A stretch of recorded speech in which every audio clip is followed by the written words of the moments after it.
à tous et bienvenue sur Europe 1. Nous sommes ensemble jusqu'à 1h. La ligne vous appartient, 3921. C'est une libre antenne et nous avons 2 belles heures devant nous. Alors on va se détendre, se poser, s'installer confortablement et on va parler ensemble, se raconter ce qui nous soucie, ce qui nous ennuie, ce qui nous fait du mal et puis aussi ce qui nous amuse et nous fait trouver la vie belle.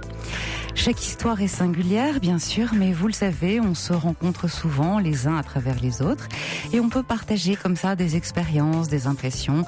C'est l'occasion de bavarder, de faire connaissance aussi, pourquoi pas. Donc, on ne perd pas de temps. 39 21 7 21 21 pour vos SMS en commençant bien sûr par le mot nuit. Et puis, vous avez aussi toute latitude pour nous adresser vos courriels sur notre site europe1.fr. La petite précision, vous allez dans émission, puis contactez-nous et envoyez un message à une émission, vous sélectionnez ligne ouverte. C'est Fifi, bien sûr. C'est Fifi, bien sûr, qui officie à la réalisation de cette émission. Asiba et Théo qui vous accueillent avec toute leur disponibilité au standard. Ça n'est pas ligne ouverte, pardon, c'est libre antenne que vous devez sélectionner dans envoyer un message à l'émission. Voilà, à tout de suite. Jusqu'à 1h sur Europe 1, Caroline Veil.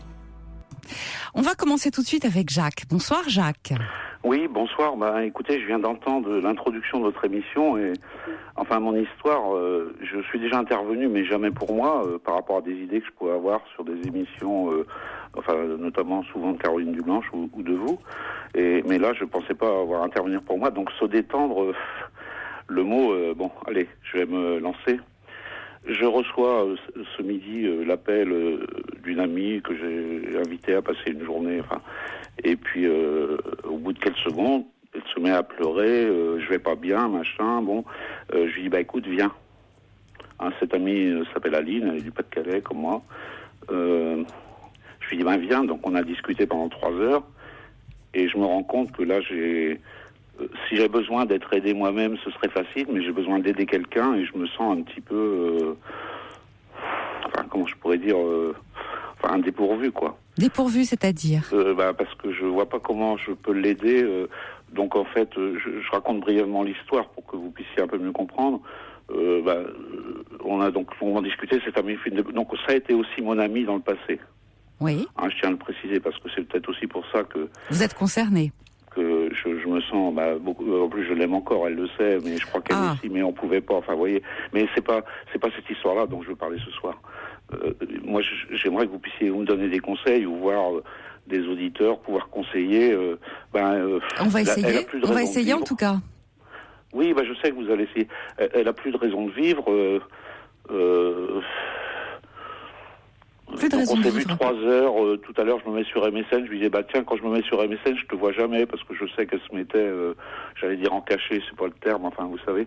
Et puis donc, comme j'essaye de voir si mon fils y est le soir, j'ai vu qu'elle y était ce soir. Donc elle s'est mise et on a rediscuté 2 heures et elle a besoin d'aide et je veux dire, malheureusement, son médecin est en congé, donc c'est un peu délicat pour une personne qui a un médecin depuis plus de 20 ans qui... Quel genre de médecin ? C'est un généraliste ou c'est un psychiatre ? C'est un généraliste. D'accord. Mais cette personne a déjà fait un séjour qui s'est très mal passé. Et, enfin, d'ailleurs, elle s'en est sortie, elle a bien fait dans une maison, mais elle a besoin d'aide médicale, mais autre qu'un séjour, quoi. C'est une personne en général dans la vie équilibrée, mais qui a une vie pas facile. On a été à peu près 3 ans ensemble, mais j'ai appris plus de choses en 3 heures cet après-midi que en 3 ans. C'est-à-dire et je veux dire, comment faire quand on est l'ami de quelqu'un, quand on voit cette personne au bord du gouffre. D'ailleurs, sa peur, son angoisse, c'est le vide. Ce qui est, je crois, un des premiers signes de la dépression. Oui, tout à fait. Le premier signe de la dépression, c'est de ne plus avoir la volonté d'affronter le quotidien. Voilà. C'est ça. Écoutez, c'est exactement ce qu'elle m'a dit. Cette personne a un ami actuellement, je veux dire. Mais bon, enfin... Elle a quelqu'un dans sa vie. Elle a quelqu'un dans sa vie, on va dire, oui, mais bon, à qui elle m'a dit, oui, mais il n'y a qu'à toi que je peux parler, il y a que toi que je connais bien, parce qu'on sait quand même bien, comment je pourrais dire, fréquenté. Vous avez été intime. Oui. Donc cette intimité que vous avez partagée est restée. Oui, parce qu'on s'était dit, même si dans notre histoire de 3 ans, il y a eu plein de choses, hein, mais on s'était dit, céder quoi qu'il arrive, quoi. Oui. Alors écoutez, que faire? Vous êtes dépourvu. Bien sûr, vous n'êtes pas thérapeute. Ben non. Bon, vous allez essayer de la persuader qu'elle est formidable, qu'elle a une belle vie à vivre, qu'elle a tout un tas de choses encore devant elle qui l'attendent. Vous allez échouer. Vous allez échouer. Parce qu'elle ne va pas vous entendre.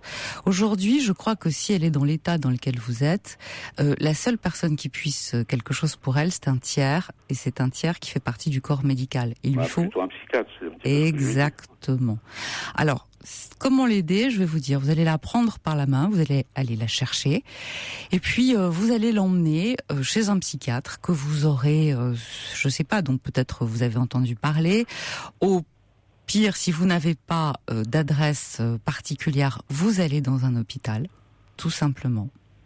Vous pensez que, parce que son généraliste revient, c'est pareil, elle a appelé, mais un on lui a dit généraliste... en vacances, elle n'avait pas demandé, il rentrait quand?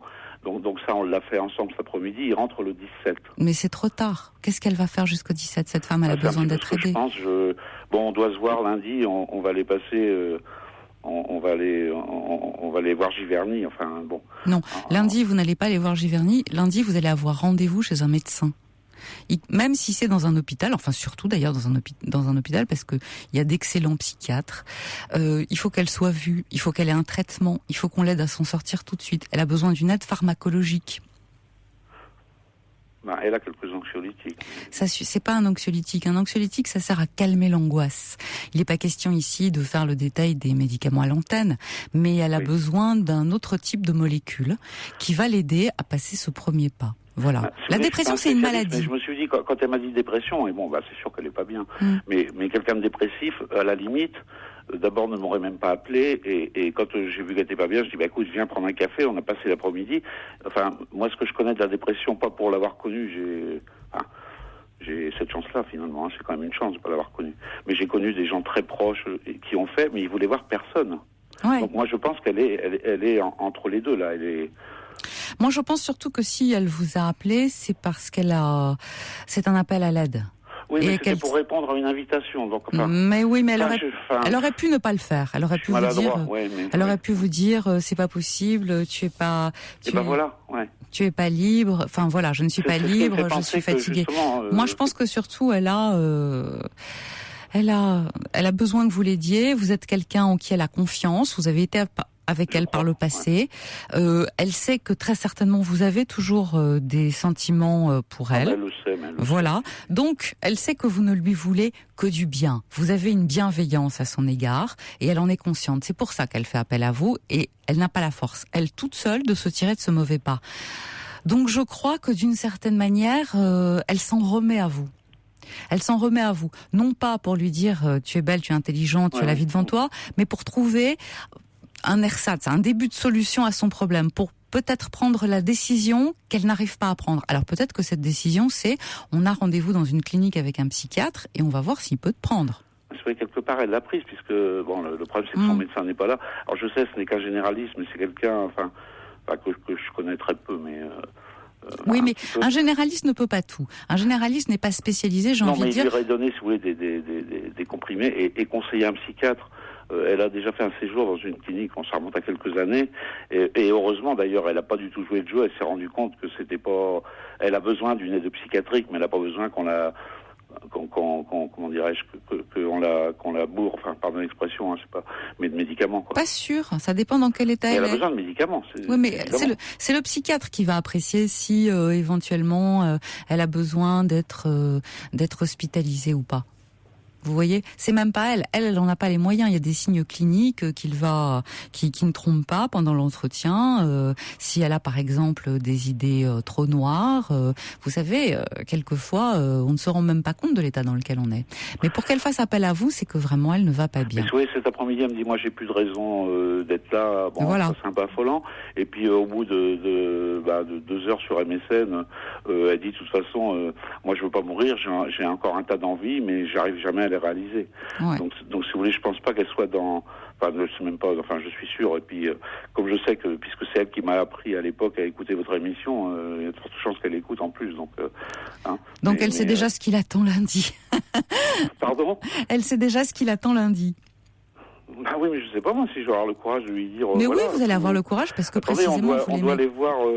on doit aller voir le beau jardin de Giverny puis le nouveau musée. C'est pas le psychiatre, Jacques, c'est pas la même chose. Jacques, elle n'est pas en état, ça ne lui changera pas les idées, le beau jardin de Giverny et le musée. Elle n'est pas en état de les voir. Tout l'ennui, tout l'indiffère, ça ne peut que la rendre plus triste encore et la faire culpabiliser parce qu'elle n'est pas en état d'apprécier ni le jardin de Giverny ni un musée. Je vous trouve dur. Mais la dépression, c'est ça. Sinon, elle n'est pas en état dépressif. La dépression, c'est quand le monde entier à côté vous indiffère. On veut plus rien voir, mais je vous dis, c'est pour ça, elle serait pas venue. C'est ça que je me dis. Non, elle serait pas venue parce si elle est venue, c'est, je pense, parce qu'elle a besoin que vous l'aidiez et que vous l'aidiez peut-être à prendre une décision qu'elle n'arrive pas à prendre. Donc d'ici lundi, renseignez-vous, voyez quel psychiatre peut vous recevoir. Ou en tout cas, lundi, allez-y avec une adresse, un téléphone et un rendez-vous de prix, de manière à la rassurer, de manière à ce qu'elle se sente contenue.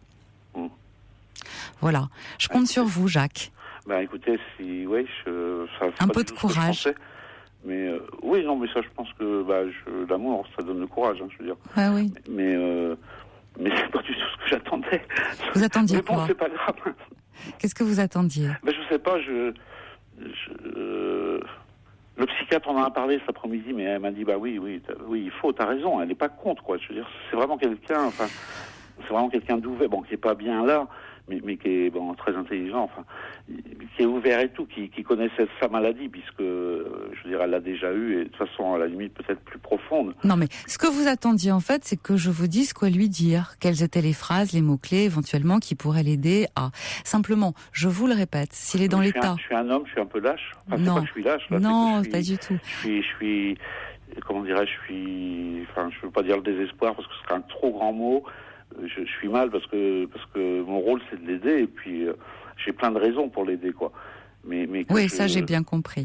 Mais ce que je suis en train de vous dire, c'est que quoi que vous puissiez lui dire aujourd'hui, malgré tout l'amour que vous pouvez lui porter, même si vous lui dites que le ciel est bleu, que les petits oiseaux chantent, vous voyez ce que je veux dire, qu'elle est belle, qu'elle est intelligente, qu'elle a encore une belle vie et que si elle va y arriver, elle ne vous entendra pas. Ça n'aura pas de portée. C'est pour ça, vous avez besoin de l'aide d'un tiers médecin. Regardez, je reçois un SMS. Votre bonne amie a besoin de soins. Il faut vite un rendez-vous avec un psy pour qu'elle expose son mal-être et qu'elle ait une ordonnance adaptée. C'est quelque chose que vous ne pouvez pas lui donner, mais c'est quelque chose que vous pouvez l'aider à avoir. Voilà. Alors, si vous me demandez mon conseil, c'est celui que je vous donne. Écoutez, je l'accepte. Ce sera quand même... Non, c'est pas ça. Le psychiatre, ce sera mardi. Voilà. Aussi, On peut faire ça, mais si vous voulez, ce qui est important, c'est que... faire vite, en fait, c'est ça. Oui, c'est ce que je suis en train d'essayer de vous dire, de manière à ne pas la laisser s'enfoncer. Quelqu'un qui a des idées noires... Le problème, c'est parce qu'elle voulait passer par le généraliste pour avoir un truc, mais avoir un médicament et que... Mais elle remet, elle a pas de force. Elle a juste raison dans son docteur, mais c'est vrai qu'il faut peut-être faire ça de façon plus urgente. Oui. Écoutez, bonne chance en tout cas, et puis rappelez-nous... Je vous remercie beaucoup de m'avoir pris, et puis je vous remercie beaucoup pour votre émission. Merci à vous de nous écouter, de votre fidélité. Je vous en prie. Au revoir, Jacques. Au revoir. Pour rejoindre Caroline Veil, appelez le 39 21, 34 centimes la minute.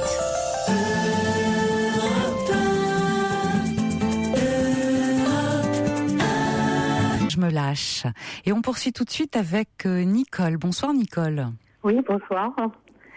Donc moi je vous appelle ce soir parce que j'ai quand même besoin de votre aide pour soutenir ma fille qui est toujours dans des états de détresse pas possible, qui a donc maintenant 21 ans et qui depuis sa toute petite enfance traverse toujours des périodes très douloureuses par rapport à un épisode de sa toute petite enfance.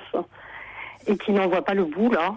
Et donc, j'essaie de la soutenir de mon mieux, mais je ne sais pas si si je suis la mieux placée pour le faire. C'est-à-dire, racontez-moi d'abord l'événement en question qui fait qu'elle est plongée dans ce mal-être. Alors, donc, quand elle est née, déjà, donc, son père était donc toxicomane. Quand je connaissais son père, donc, il était toxicomane. Il s'est révélé par la suite qu'il a été reconnu psychopathe. Et donc, il y a eu beaucoup d'actes de violence, quoi. Donc j'étais à cette époque une femme battue. Et chose que j'ai avoué à ma fille, il y a quelques mois seulement, parce que c'était quand même assez difficile de lui dire. Donc quand j'étais enceinte, j'ai subi beaucoup de coups, quoi. Et donc elle a également, donc à travers à cette époque-là aussi, subi ces coups-là, quoi. Elle les a subis, c'est-à-dire qu'elle a assisté à ces scènes de violence. C'est-à-dire que j'étais enceinte, donc j'avais des coups dans le ventre. Ouais. Et c'est vrai que j'ai voulu un petit peu la protéger de toutes ces... j'ai pas osé lui dire tout de suite ce qui s'était passé. Et l'année dernière, c'est quand elle me parlait de trous noirs et de choses qu'elle ne comprenait pas, des angoisses qu'elle ne contrôlait pas, que j'ai osé quand même lui avouer ça, ce qui n'est pas toujours facile, en pensant que c'était peut-être aussi ça, la raison de ces angoisses sans nom, qui faisait qu'elle était terrassée à chaque fois, quoi. Donc, je lui ai raconté cette période de notre vie. Vous avez très bien fait. Vous avez très bien fait parce que très certainement, il s'agit de ça. Peut-être que ce mal-être est inexpliqué, effectivement. C'est la résurgence de cette violence à laquelle elle a assisté. Voilà. Alors donc là, ce qu'il y a, c'est que récemment, là, il y a 3 semaines, elle m'a fait une demande. Donc c'est celle de rencontrer son père. Donc jusqu'à présent, j'avais toujours été réticente parce qu'elle me demandait par moment, dans son adolescence et tout. Mais moi je vis toujours quand même sur ce qui-vive là parce que je suis quand même, je vis un peu incognito, quoi. Donc c'est son père, nous sommes séparés, donc elle avait 2 ans. Donc ça n'a pas été sans mal. Ça a toujours été pendant des années toujours. Je me suis cachée. Donc là, on a réussi quand même à sortir des griffes du loup. 2 ans, vous dites, c'est-à-dire que elle avait 2 ans quand vous vous êtes séparés de lui. Voilà, elle avait 2 ans et cette séparation s'est faite vraiment dans la violence, quoi. La rupture a été très dure, que de l'abandonner, quoi. Bien sûr. Donc à cette époque-là, moi je me suis fait interner en psychiatrie pour pouvoir un petit peu aussi couper à cette violence-là. Donc mes 2 enfants, j'ai un fils également qui va avoir 30 ans. Et donc mes enfants se sont retrouvés séparés, l'un chez ses grands-parents et ma fille qui ne pouvait pas être ailleurs que dans une famille d'accueil. Donc ça c'est pareil, ça a été très douloureux parce que je pense qu'elle n'avait pas compris à l'époque ce qui lui est arrivé. Ça s'est fait vraiment dans l'urgence. Ouais, dans l'urgence, mais vous n'aviez pas le choix, j'ai bien compris. Voilà. Donc au fil des ans, parfois on parlait plus ou moins de son père. Et là, il y a 3 semaines, elle m'a dit, maman, j'aimerais avoir un choc, le voir, le rencontrer. Ce que j'ai tout à fait bien compris. Mais le problème, c'est que ce n'est pas si facile que ça de retrouver quelqu'un.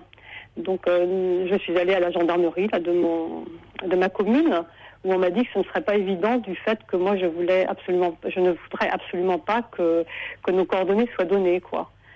Et il s'avère que la démarche n'est pas si simple que ça. Et je vois que ma fille est plongée à nouveau dans des inquiétudes parce que je crois qu'elle a tout mis dans cette rencontre, quoi. Maintenant, c'est-à-dire qu'elle a besoin de mettre un visage sur ce père dont elle a entendu parler. Vous savez ce qu'on dit, mieux vaut un mauvais diable, mieux vaut le diable que pas de diable du tout. D'accord, ça je suis vraiment, alors là tout à fait d'accord avec vous, donc c'est un raisonnement que j'ai depuis peu de temps, quand même. Ouais, non, bien sûr, mais c'est difficile aussi. Vous avez tout de même été victime pendant des années des violences de votre mari, et d'après ce que je comprends, vous vous êtes séparés de lui dans l'urgence. Dans l'urgence, c'est-à-dire certainement dans des moments très compliqués. Je vous trouve courageuse, Nicole. Oui, non, mais je pense vous êtes courageuse. C'est un peu l'instinct de survie, surtout quand on a des enfants, quoi. Et puis à l'époque aussi, j'ai été épaulée par des amis très, très, très précieux, quoi. Donc c'est vrai que il y a toujours un côté enrichissant dans ces histoires-là. C'est qu'à côté de ça, j'ai fait des belles rencontres aussi. Bon, c'est déjà ça. Mais voilà, le plus douloureux, c'est de voir que ma fille traîne ça depuis pratiquement 20 ans, quoi. Et qu'elle souffre énormément, C'est des moments terribles de la voir comme ça. Donc elle a souvent été hospitalisée, Elle a des phases d'hospitalisation, des dépressions, des phobies scolaires. Elle a été 1 an déscolarisée pour phobie scolaire en 6e. Elle fait tant bien que mal, elle a réussi à avoir son bac avec mention, alors que cette année-là, elle avait quand même été hospitalisée presque 4 mois. C'est bien ça veut dire que ça circule quand même. Voilà, mais par contre, à chaque fois qu'elle prend une décision, c'est-à-dire que là, cette année, elle a voulu rentrer en fac, ça fait blocage à chaque fois. Dès qu'elle entreprend une démarche, style, un travail et tout, au bout de quelques semaines, ça y est, l'angoisse revient et tout est annulé, quoi. Elle souffre énormément. Et donc là, ce qui m'angoisse un petit peu, c'est de me dire que peut-être que cette démarche pour retrouver son père ne va peut-être pas aboutir. Et alors, le message à lui faire passer, c'est le suivant. Vous avez tout à fait raison, Nicole. C'est peut-être pas facile de retrouver ton père. Est-ce que vous avez des photos de lui ? Oui, alors elle en a eu. Je lui ai toujours donné quand elle est née, il y a eu pas mal de photos de prise. Je lui avais fait un album, donc elle a eu son album toute petite. Et je me suis rendu compte il y a quelques années qu'elle avait grimé le visage de son père, quoi. Donc, ouais, elle l'a barré. Elle l'a barré. Moi, j'en ai quand même quelques-unes, donc que je lui ai présentées là récemment. Et en lui disant également que moi, mon point de vue n'était que mon point de vue. Hein. C'est vrai aussi qu'il faut aussi admettre que bon, lui pourrait aussi avoir donné aussi son interprétation. Hein, lui n'a plus jamais donné de nouvelles. Il a essayé plusieurs fois de me retrouver, mais il y a toujours du danger quand même autour de ça. Bien sûr. Alors là, par contre, j'ai une de mes amies de l'époque, très très importante, qui se propose d'accompagner ma fille pour une rencontre. Oui, c'est mieux que ce soit quelqu'un plutôt, et pas forcément vous. Voilà, c'est ça. Mais maintenant, voilà, est-ce que cette démarche va aboutir ? Parce que je vois qu'elle a mis tous ses espoirs là-dedans, quoi. Il faut lui dire deux choses. D'abord que ça peut ne pas aboutir, voilà. Et que certainement, elle va être surprise par l'homme qu'elle va rencontrer. Alors peut-être en bien, mais peut-être pas dans le bon sens non plus. Il faut absolument lui dire que vous êtes tout à fait d'accord, bien sûr, pour qu'elle le rencontre, mais qu'en même temps, vous redoutez qu'elle ne soit déçue. La préparer à une déception éventuelle, en disant voilà, c'est normal, tu as besoin de le rencontrer, c'est parfaitement légitime, c'est évidemment nécessaire pour toi de mettre un visage sur peut-être une angoisse qui la tienne depuis si longtemps. Mais en même temps, sache que la personne que tu vas rencontrer ne sera pas forcément à la hauteur de tes attentes. D'accord. Voilà, je crois que c'est le message important à lui faire passer. À partir de là, il peut se passer n'importe quoi, c'est-à-dire qu'elle peut le rencontrer, peut-être qu'au début il va faire des efforts pour pour se faire aimer, peut-être qu'il va être surpris, peut-être que de toute façon il va certainement être troublé. Oui. De quelle manière va-t-il exprimer ce trouble ? On n'en sait rien. Donc on est dans l'inconnu, mais il faut vraiment la préparer à ça. Si elle est suivie par un psy, éventuellement lui demander d'en parler à son psy. Donc elle n'est plus suivie par le dernier psy, non, parce que le problème s'est posé. Bon, elle a fait plusieurs psychothérapies, hein.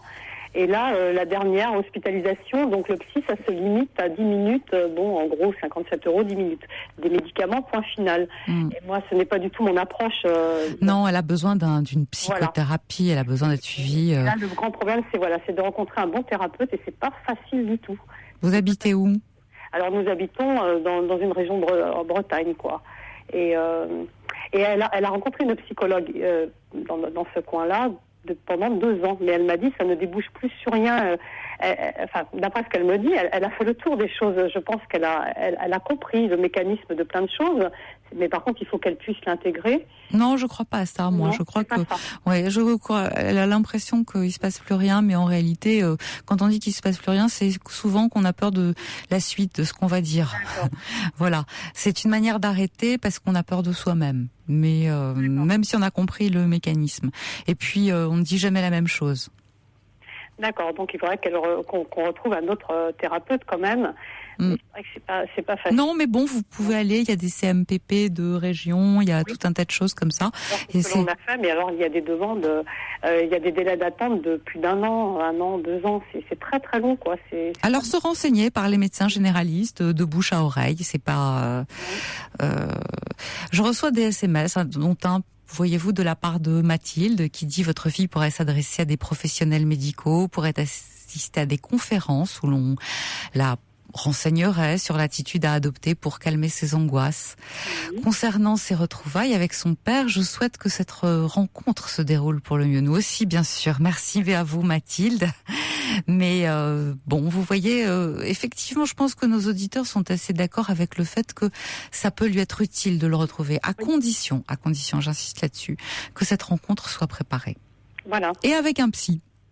Donc c'est la condition que vous pouvez mettre aussi en disant moi je suis d'accord mais j'aimerais que tu sois accompagné dans cette aventure. D'accord. Et donc en espérant qu'on puisse, c'est surtout le retrouver, quoi. C'est ça, c'est aussi un petit peu, c'est très. Je pensais que ça allait être beaucoup plus simple que ça, et ça fait 3 semaines. Bon, je vais retourner voir demain la gendarmerie s'ils ont pu aboutir. Oui, tout à fait. Tout à fait. C'est assez compliqué. Et en plus, le problème, c'est qu'il était séropositif, donc il y a 20 ans. Donc j'ai préparé aussi ma fille en lui disant que peut-être aussi, elle allait peut-être... peut-être par les hôpitaux, quelque chose comme ça.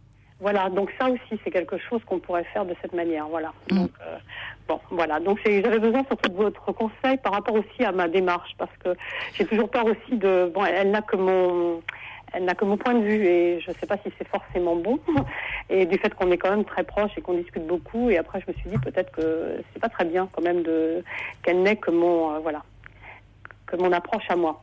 Donc c'est pour ça que j'avais besoin aussi de votre avis. Bon, écoutez, j'espère que j'ai pu vous éclairer un petit peu. En tout cas, moi, je pense que c'est une démarche qui doit se faire accompagner par un psy. Mettez-la comme condition. Mettez-la comme condition, de façon à ce que vous puissiez éventuellement amortir le choc. Bien. D'accord ? Bien, je vous remercie beaucoup. C'est moi qui vous remercie de votre confiance. À très bientôt, Nicole. Au revoir. Au revoir.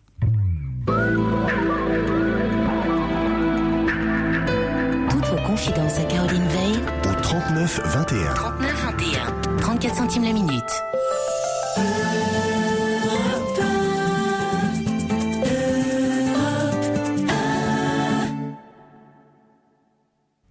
Et on continue avec Laure. Bonsoir Laure. Oui, bonsoir. Je vous écoute, vous êtes avec nous. Oui, voilà. Donc, il y a quelques temps, j'ai pu concrétiser une reconversion en bijouterie joaillerie, parce que je suis quelqu'un qui est très sensible à l'esthétisme, au luxe et à la création. Et il me semble que tout ce que je peux faire de mes mains me rend pleine, me rend... Enfin bon, c'est vraiment mon truc, comme on dit familièrement. Oui, c'est bien. Bah oui, mais le problème, c'est que actuellement, j'arrive pas à concrétiser ça sur le terrain. C'est-à-dire que déjà étant petite, j'avais une grande sensibilité pour la création. Un petit exemple, c'est que quand j'étais petite, je me faisais des couronnes en papier avec du feutre jaune pour imiter l'or, pour les pierreries, etc. Donc j'avais déjà une aisance pour le dessin, pour la création. Et puis, il me semble-t-il que dans la vie, j'avais pu atteindre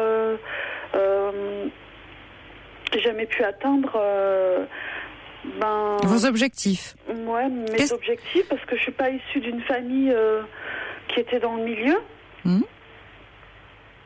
Alors, qu'est-ce que vous avez fait pour ça ? Eh bien, je me suis éloignée très loin de ces objectifs, en étant pas vraiment en touchant le domaine artistique, parce qu'il me semblait que j'étais un peu à part dans la famille, quoi. Oui. Alors, est-ce que, par exemple, vous pourriez envisager de trouver, je ne sais pas moi, qu'est-ce que vous faites actuellement, Laure ? Je peux vous poser la question ? Oui, alors actuellement, c'est très dur, parce que j'essaie de m'orienter vers l'hôtellerie, parce qu'auparavant, j'ai été dans l'hôtellerie en tant que gouvernante, donc avec un profil très rigoureux, toujours avec cet aspect relations humaines. Oui. Donc, un parcours atypique, on va dire. Oui. En France, c'est très mal perçu. Non. Mais dans les pays anglophones, avoir plusieurs parcours, c'est... Pas du tout. Pas gênant, ça dépend. Non, pas du tout. Mais ici, non, pas forcément. C'est pas ça. Au contraire, c'est éclectique. Et puis, on est tout de même dans une époque où on sait que on ne peut pas faire autrement que d'être extrêmement mobile professionnellement, parce que, mon Dieu, l'environnement n'est pas si facile. Donc, je ne crois pas que ça soit mal perçu. Au contraire, je pense que c'est dire que on peut être éclectique. Je pense que c'est plutôt une force. C'est pas mal perçu, ne croyez pas. Et donc, actuellement, c'est très dur. Donc, j'essaye de trouver des petits boulots. Non, il n'y a pas de petits boulots pour moi. Un travail, c'est un travail. Hein, donc, Mais bon, les gens dans mon entourage me disent oui, trouver un petit boulot, mais bon, c'est très frustrant et ça me fait perdre beaucoup d'énergie parce que l'objectif, j'ai l'impression qu'il s'éloigne, tout simplement. Oui, mais en même temps, alors vous dites que c'est difficile, alors que vous aimez par exemple la bijouterie, la joaillerie. Peut-être qu'on pourrait commencer, je sais pas, par essayer, c'est l'été, là, il y a peut-être des magasins, ne serait-ce que de bijouterie fantaisie, qui recrutent. Commencez par la bijouterie fantaisie. Ce parcours-là, je suis en train de le faire. Et je m'aperçois que j'ai des entretiens et puis après, il n'y a plus de réponse. J'ai l'impression de ne pas être sûre de moi, de ne pas pouvoir transmettre ma passion, ou alors je suis trop passionnée, ou alors je suis trop qualifiée. Pourquoi trop qualifiée ? Les perceptions, pour l'ensemble des auditeurs, je pense que ça va leur parler parce que après 40 ans ou au seuil de 40 ans, Ah mais c'est très jeune, 40 ans. Non, ça vous êtes arrêté par des détails. Excusez-moi. Là, c'est parce que je pense que vous avez peur d'y aller. C'est ce que je perçois plutôt. C'est-à-dire que vous m'avez dit tout à l'heure à demi-mot, oui, je fais pas du tout partie. Ma famille n'était pas du tout dans ce registre-là. Alors j'ai fait tout à fait autre chose. Je pense que vous avez peur. Mais je suis pas sûre que alors une peur de réussir, hein. Aussi, mais c'est exactement ça. Oui, non, mais j'y ai fortement réfléchi à ça. Oui. Et puis en même temps, ça a un impact personnel, privé énorme, quoi. Parce que je me dis que si je me réalise pas, je m'autorise pas à avoir une vie privée épanouie. Donc c'est très fortement lié le fait de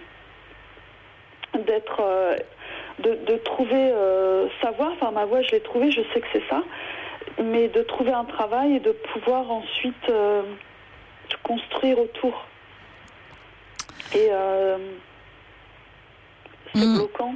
Non, je vous sens hésitante. Et il faudrait pas beaucoup pour que vous ayez le petit déclic, parce que vous avez le désir, mais vous n'osez pas passer à l'acte. C'est plutôt l'impression qui me vient. Est-ce que vous avez pensé éventuellement à consulter, à vous faire aider, parce que c'est pas... Je l'ai déjà fait. Oui. Pendant 7 ans. Et ouais, j'ai suivi une psychanalyse avec quelqu'un qui m'a beaucoup apporté. Et puis après, au bout d'un moment, je me suis dit, je peux me débrouiller seule. Et vous vous débrouillez seule, sauf que vous n'avez toujours pas le déclic. Personne ne peut l'avoir à ma place. Oui, mais personne ne peut l'avoir. Mais quelqu'un peut vous aider à le provoquer.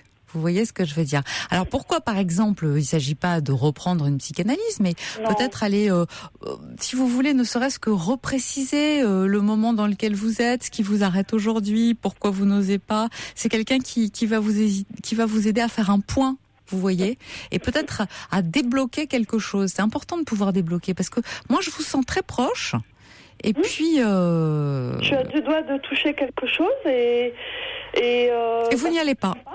Non, mais bon, en même temps, j'ai trouvé un cabinet où il y a un coach professionnel qui m'aide en tant que... Ah, c'est bien ça. Parce que peu m'importe que ce soit un psy oui, ou elle a très bien perçu. Hein, c'est quelqu'un qui a très bien perçu la chose. Et elle a confiance en moi. Je pense qu'il n'y a que moi qui n'ai pas confiance en moi. Hein, et puis là, ce soir, en vous écoutant, je dis, peut-être qu'une personne lambda... Tout à fait.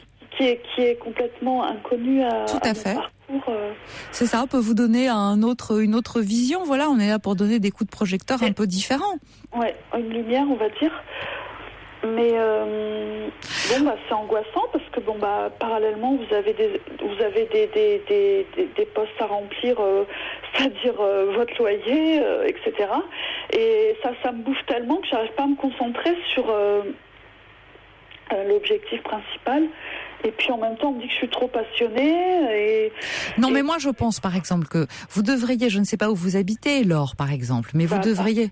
Simplement, capitale par excellence alors écoutez, de la mode et du design. Ouais, mais je pense qu'il y a déjà plusieurs magasins de bijouterie, fantaisie, où vous pourriez déjà essayer de vous présenter en disant est-ce que je pourrais vous aider pendant l'été, sauf si vous travaillez bien sûr. Bien entendu, mais pour être pragmatique, les annonces sont plutôt des stages ou alors des étudiants peu qualifiés qui sont multilingues et j'ai l'impression d'être complètement larguée par rapport à la demande actuelle. Parce que même si je suis une passionnée qui a parfois... vous parlez un petit peu l'anglais dans les nuages, je suis un petit peu au courant du marché de l'emploi. Et je me sens déjà en décalage, sinon déjà obsolète par rapport à tout ça, quoi. Non, mais donc j'ai fait des tentatives autant qu'entrepreneur, ça marche pas. C'est-à-dire que les démarches commerciales, tout ça, sont très difficiles. Attendez, je vous arrête, Laure, je viens de recevoir un SMS drôlement bien. Créez votre boutique sur le web. Vous y avez pensé ? Allô ? Oui, mais... Oui. Ouais. Moi, je pense que vous devez absolument... vous savez, si vous sollicitez, par exemple, tout de suite un CDI, c'est sûr qu'aujourd'hui, on est dans une période difficile. Sur les épaules, les pieds sur terre, malgré tout. Mais bon, vous le demandez... Est-ce que, très, très franchement, pour aller au but, est-ce que j'ai choisi vraiment la bonne chose de me dire, voilà, je me réoriente et est-ce que je suis gagnante et j'ai l'impression de régresser ? Ça, personne d'autre que vous n'a la réponse. Très sincèrement, je ne peux pas le savoir à votre place. Vous avez envie de changement, on n'a qu'une seule vie, j'ai envie de vous dire, allez-y. Mais voilà, maintenant, si vous n'y croyez pas, personne d'autre ne va y croire. C'est vous qui devez être convaincu de cette envie et de ce désir de changement, en disant voilà, j'approche de la quarantaine, c'est très jeune, mais c'est aussi le moment pour essayer de tenter autre chose. Ce que j'ai fait jusqu'à présent, je l'ai fait. C'était sur un mode alimentaire. J'ai besoin de continuer, bien sûr, de pouvoir payer mon loyer, etc. Qu'est-ce que j'ai comme moyen pour y parvenir? Ça, c'est le coach, vous voyez, qui doit vous aider à affiner et à préciser à la fois votre désir et à la fois les moyens pour y parvenir. Bon, alors à partir de là, il y a plusieurs solutions. Soit vous trouvez un premier emploi dans une boutique, dans un magasin qui vous correspond pour une période déterminée, 1 mois, 2 mois, 3 mois, un remplacement au moment de Noël, et vous sentez un peu la tendance. Vous pouvez aussi vous inscrire à des cours du soir de dessin. Vous pouvez regarder sur le web quelles sont les formations qui seraient possibles pour vous. Allez voir du côté, je sais pas moi, des centres de formation professionnelle. Si vous êtes par exemple inscrite au chômage, quelles sont les formations qui seraient susceptibles de vous être proposées. On a un certain nombre de possibilités. Ça y est, j'ai fait cette reconversion. Mais c'est-à-dire que j'ai passé un diplôme dans une école prestigieuse, enfin très reconnue, on va dire. Ouais. Et en fait, j'ai les pieds, comment on dit, je suis au pied du mur dans le sens où est-ce que j'ai fait le bon choix et oui, j'ai fait le bon choix, mais au niveau pratique, il y a quelque chose qui fait que les personnes en face de moi ne ressentent pas... Depuis combien de temps vous essayez ? Depuis 3 ans. Oui. Écoutez, là... je vous appelle, sinon je me serais pas exposée... bien sûr. À la radio... Non, mais vous êtes protégé par un anonymat. Je suis pas quelqu'un qui va comme ça... Non, mais ne vous inquiétez pas. C'est comme si vous parliez avec une amie. On est là pour échanger, pour bavarder, pour trouver ensemble éventuellement un fil. Vous essayez depuis 3 ans, mais en réalité, vous essayez depuis 3 ans. Qu'est-ce que vous avez essayé concrètement? De travailler dans des magasins, de reprendre une formation? Qu'est-ce que vous avez fait pendant ces 3 dernières années? Eh bien, j'ai un peu douté, il faut le dire, très honnêtement. Donc, ça m'a un peu ralenti. Je me suis dit, est-ce que les entreprises auparavant ne m'ont pas fait barrage par rapport par rapport à mes engagements, je me suis posé cette question-là aussi, qui me ralentit. Et je sais que dans ce milieu, on prend plutôt des gens qui ont 14-15 ans en alternance. Est-ce que je suis un élément ou un profil intéressant? Mais oui, parce que vous êtes aussi en même temps à un âge où on va vous faire confiance. Alors, je reçois un fabuleux SMS de la part de Fabien, qui dit la chose suivante. Il faudrait se mettre en rapport avec la Fédération nationale de bijouterie. Il y a un salon professionnel en septembre. Courage, nous dit Fabien, je suis bijoutier. D'accord. Voilà. Et ça, c'est vrai. Il y a un salon de la bijouterie en septembre. Oui, le sponsor, certainement, oui. Ouais. Alors, vous pouvez y aller. Vous allez trouver là des adresses. Et puis, on a oublié quelque chose de très évident. C'est-à-dire que la bijouterie ne se vend pas seulement dans les magasins. Non, il y a aussi, des grossistes. Oui. Et là, je vais vous dire, souvent ils sont en demande. Vous pouvez aussi tenter votre chance auprès des professionnels de la bijouterie. Alors, il y a aussi pourquoi ne pas créer des bijoux fantaisie et les mettre sur Internet dans un premier temps. Et puis un autre, il vous manque un organisme qui va vous motiver, il vous manque peut-être le réseau social. Un salon est un bon moyen d'y parvenir. Donc vous voyez, voilà, nos auditeurs sont à votre écoute, hein. Alors voilà, vous êtes soutenus.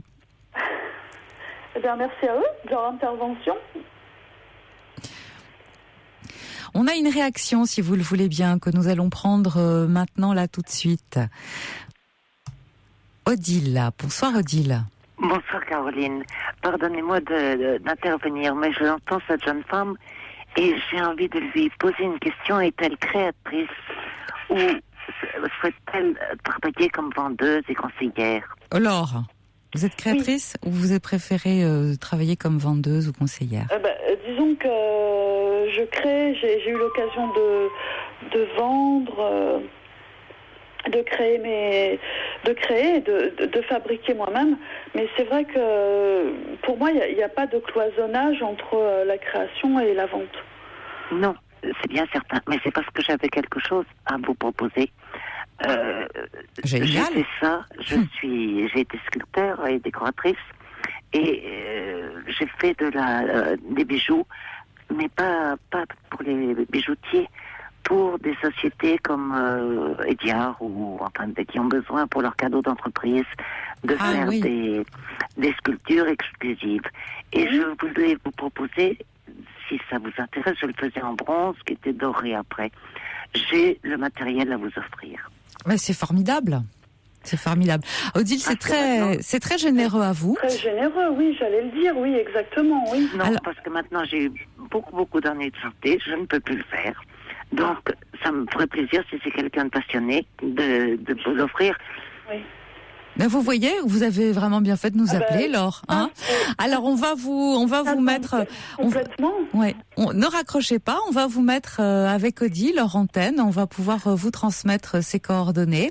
Voilà, excusez-moi d'être intervenue. Mais vous êtes. Non, mais pas du tout. Vous êtes une bénédiction là, tout de suite pour Laure ce soir. Je vous remercie. J'aime bien sentir. Comme on dit, J'aime bien sentir cette solidarité entre les auditeurs. Moi, ça me fait plaisir. Je trouve ça formidable que vous vous rencontriez. C'est grâce à vous, Caroline, parce que vous prenez les choses avec tellement c'est gentil. de bonté. Et c'est une joie de vous entendre. Écoutez, en tout cas, merci.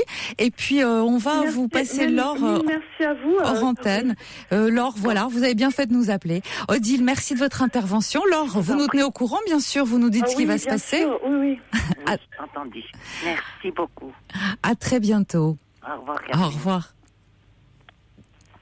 On va prendre François, vous vouliez dire quelques mots suite au témoignage de Laure. Je vous écoute.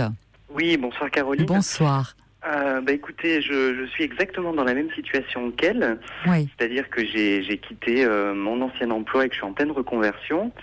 Et je voulais simplement lui dire que c'était à elle de décider de ce qu'elle voulait faire de sa vie et non pas du marché du travail. Parce que si on regarde les annonces, etc., et surtout quand on est nouveau quelque part, forcément on n'est pas attendu. Comme donc, vous avez raison. Oui. Voilà. Ouais. Vous entendez, Laure ? Ah, mais j'entends très bien, et c'est vrai que c'est tellement évident que... Il y a toujours de la place pour du talent, pour de la bonne volonté, pour... voilà, il y a toujours du talent. Voilà. Ouais. Donc il faut pas baisser les bras. Il faut pas se dire les entreprises ne me veulent pas. Il faut décider qu'elles vous veulent parce qu'elles ne vous. Et si celles qui ne vous veulent pas, c'est celles qui ne vous ont pas encore rencontré. Voilà. Peut-être essayer de trouver ce que vous pouvez apporter que les autres n'apportent pas aujourd'hui. Et même si vous n'avez pas toute l'expérience, et ben ce petit truc en plus, il y a un moment, quelqu'un il va dire waouh, et ça c'est génial. Il va vous faire confiance. Ça, je l'espère pour vous, je me le souhaite aussi à moi. Et voilà. Et après, c'est bon, c'est lancé. Oui, vous avez raison. Je crois qu'il faut vous faire confiance et que c'est peut-être ce petit côté qui vous manque au fond. C'est que vous ne vous faites pas assez confiance et c'est pour ça que vous n'avez pas le déclic. C'est-à-dire que vous voudriez, mais vous n'osiez pas y croire vous-même. Et au fond, ce que François est en train de vous dire, c'est arrêtez de penser qu'éventuellement en face, il y a les autres. Pensez à vous. Exactement, ne pas écouter les autres et faire selon... Oui, arrêtez de penser en fait, allez-y. Ouais. Arrêtez de penser. Oui, je pense trop, ça on me l'a souvent dit. Allez-y comme, je sais pas, comme un animal... voyez. Oui, j'ai bien compris. Saute l'obstacle. Ouais. Regardez le but et sans les obstacles en fait. Les obstacles de toute façon, vous en aurez jusqu'à la fin de votre vie. On en aura tous jusqu'à la fin de notre vie en fait. Hein. Quoi que vous fassiez, Laure, quelque chemin que vous preniez, reconversion ou pas, il y a toujours des obstacles, il y a toujours des embûches, il y a toujours des entraves. Donc, on sait qu'elles existent. Alors autant faire ce qu'on aime. Exactement. Surtout qu'en plus, si vous êtes dans la restauration, enfin dans l'hôtellerie, vous aurez toujours moyen d'y revenir, quoi. Si vous avez une quarantaine d'années, vous devez sûrement avoir une expérience dans ce domaine-là. Disons que je me sens quelqu'un pouvant travailler dans pas mal de domaines. Mais disons que la création, la bijouterie, joaillerie, c'est vraiment quelque chose qui me tient à cœur, quoi. Voilà, j'espère encore avoir la foi chevillée, comme on dit, et pour pouvoir. Vous êtes diplômé, vous avez été diplômé. Oui. Vous étiez diplômé, donc tout à fait. Vous avez déjà ça quand même. Et puis vous avez toutes vos compétences d'hôtellerie que vous pouvez mettre au service d'un magasin. Ça y est, j'ai eu le déclic en rapprochant ces qualités-là, parce qu'il y a quand même des compétences qu'on retrouve dans ces deux domaines-là qui, au demeurant, n'ont pas vraiment grand-chose en commun, mais en cherchant bien, oui, effectivement, l'autonomie, la disponibilité, l'exigence, la rigueur. Sur une pièce en métal ou sur une création, c'est quand même des qualités qui se communiquent, quoi. Oui, non, bien sûr. En tout cas, j'ai l'impression que vous êtes un tout petit peu plus motivé qu'au début de votre appel. Alors, est-ce que c'est Odile? Est-ce que c'est François? C'est sûrement Odile et François. Pour les auditeurs, parce que ça fait une émulation. Et parce que vous êtes soutenu là. Et c'est l'intérêt. Vous d'un seul coup, vous êtes moins seul. On est plein à y croire. Ça fait une différence. Voilà, parce qu'il y a des gens qui ont cette même sensation et que. En intervenant, je suis pas la seule, voilà. Mais vous n'êtes pas la seule à avoir envie de changer de vie. Ouais. Vous savez, regardez la nature autour de vous. Rien n'est figé, rien n'est immuable. Alors, nous ne le sommes pas non plus. Donc, il faut y aller. Laure ? Oui, je suis là. Je écoute. Voilà. Donc, tout est sans arrêt sujet à transformation, à métamorphose, à évolution. Nous aussi. Ce sont des termes qui sont vraiment de la bijouterie, hein, c'est-à-dire la transformation. C'est vraiment ce qui est pleinement, on va dire. De la bijouterie joaillerie, c'est-à-dire que... Mais pas seulement, je crois que ça peut s'adapter. Ça peut s'adapter à beaucoup de choses. Alors écoutez, vous ne raccrochez pas, on va vous mettre en relation avec Odile. François, je vous remercie de votre intervention. Je pense que ça peut aider. François, si je peux l'avoir en ligne un peu plus tard pour le remercier. Comme ça, on se soutient, parce que moi aussi, je suis dans la super galère, entre guillemets, parce qu'on va faire des belles choses, quoi. C'est bon, tout à fait. François, je vous remercie. À très bientôt et bonsoir à vous. Bonsoir Caroline. Laure, merci de votre appel et merci de votre témoignage. Au revoir. Au revoir. Jusqu'à 1h sur Europe 1, Caroline Veil. 39 21, 34 centimes la minute.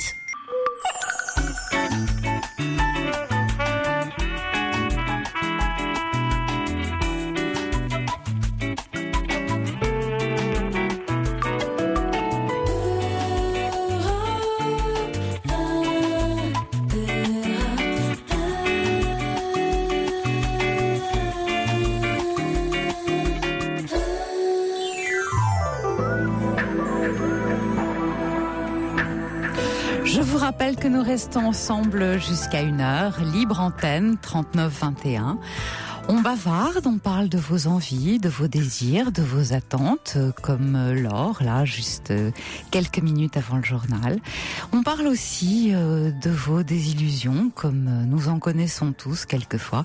Et puis, si une question plus particulière vous inquiète en ce moment, n'hésitez pas, je suis à votre écoute. 3921. Pour me rejoindre et passer avec moi à l'antenne, 7 21 21 pour vos SMS en commençant par le mot nuit. Vous pouvez nous adresser vos mails sur notre site europe1.fr et vous sélectionnez dans message à l'émission Libre Antenne. Voilà, Libre Antenne, j'insiste là-dessus parce que tout à l'heure j'ai fait une petite erreur, j'ai parlé de ligne ouverte. Donc là c'est Libre Antenne, pardon encore de mon erreur. On va poursuivre avec Margot. Bonsoir Margot. Oui, bonsoir. Voilà, donc moi je veux dire déjà bonsoir à Caroline, bonsoir à tous. En fait, voilà, je vais avoir 25 ans et en entendant les personnes qui interviennent, j'ai voulu me confier à vous parce que je rencontre un problème qui m'inquiète beaucoup. En fait, je suis une jeune adulte et je n'arrive pas du tout à avancer comme il se doit au monde des adultes. C'est-à-dire C'est-à-dire que tout ce qui se passe au monde des adultes, je n'arrive pas à le faire ou à franchir. Qu'est-ce que vous pensez à quoi précisément? Je sais pas. Pour moi, c'est comme si qu'il y a un obstacle qui m'empêche d'avancer, quoi, en fait. Alors, par exemple, Margot, est-ce que vous habitez seule ou est-ce que vous habitez encore chez vos parents? Je vis en couple. Ouais. Et justement, je vis en couple, mais justement, le problème, il est là aussi. Tout ce qui se passe normalement dans un couple, je n'arrive pas à la franchir.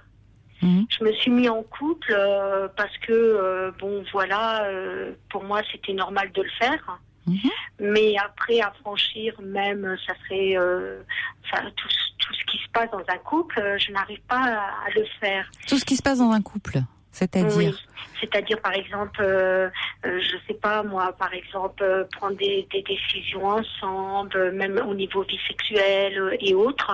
J'ai un blocage et je dois quand même vous dire, Caroline, j'ai eu une enfance très très très compliquée, très très difficile et je ne sais pas si ça viendrait de là ou pas, mais n'empêche que aujourd'hui je me suis dit que si mon enfance n'a pas été facile, encore moins l'âge adulte est facile pour moi. Je comprends ce que vous êtes en train de me dire. Une enfance compliquée et difficile, c'est-à-dire vous êtes... j'ai été une enfant qui a subi de la maltraitance, très sévère. Vous avez été battue? Oui, j'ai été battue, j'ai eu des sévices, j'ai été brûlée, j'ai eu des sévices très importants, très graves, qui est indélébile. Dans ma tête. C'est ce qu'on appelle effectivement une enfance très difficile et on a du mal à se défaire de cette enfance-là, Margot. C'est normal que vous ayez ces difficultés. Donc, je crois que peut-être la première des choses, c'est d'admettre que c'est normal et que c'est légitime que vous ayez du mal, comme vous dites, à avancer, parce que on ne se défait pas comme ça de ce que vous avez subi, des scènes que vous avez intériorisées, de tout ce que vous avez ressenti. Il faut du temps. J'espère que vous êtes aidée pour ça, parce que c'est quelque chose dont on a du mal à se défaire toute seule et que ça va mieux en parlant à des gens dont c'est le métier, bien sûr. Et puis, vous dites que vous êtes en couple. Alors, être en couple, ça veut surtout dire être deux. Oui, mais justement, le problème, c'est que lui, il m'aide en rien. Alors, ce qui fait que, lui, il me dit, d'ailleurs, il me met un peu sur le bas-côté en me disant, je suis pas avec une adulte, je suis avec une gamine. Ouais. Donc, ça va pas avancer, quoi. Non, mais enfin, n'oubliez pas non plus que c'est parce que vous étiez comme ça qu'il vous a choisi. C'est ainsi que vous l'avez séduit. Ben... Eh oui. Je sais je sais pas où, peut-être qu'il a voulu me découvrir parce que quand on me voit, bon, je suis une jeune comme toute personne jeune, mais c'est peut-être après qu'il a découvert, on va dire le potatoes, quoi, parce que bon, vraiment, je n'y arrive pas, quoi, rien à faire.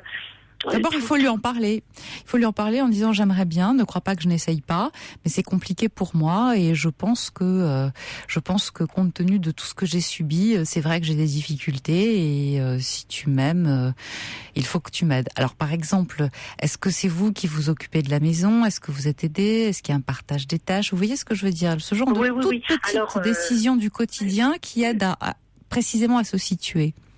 Oui, tout à fait. Alors bon, à la maison, je suis quand même aidée parce que cette sévère maltraitance m'a amené à un handicap quand même physique.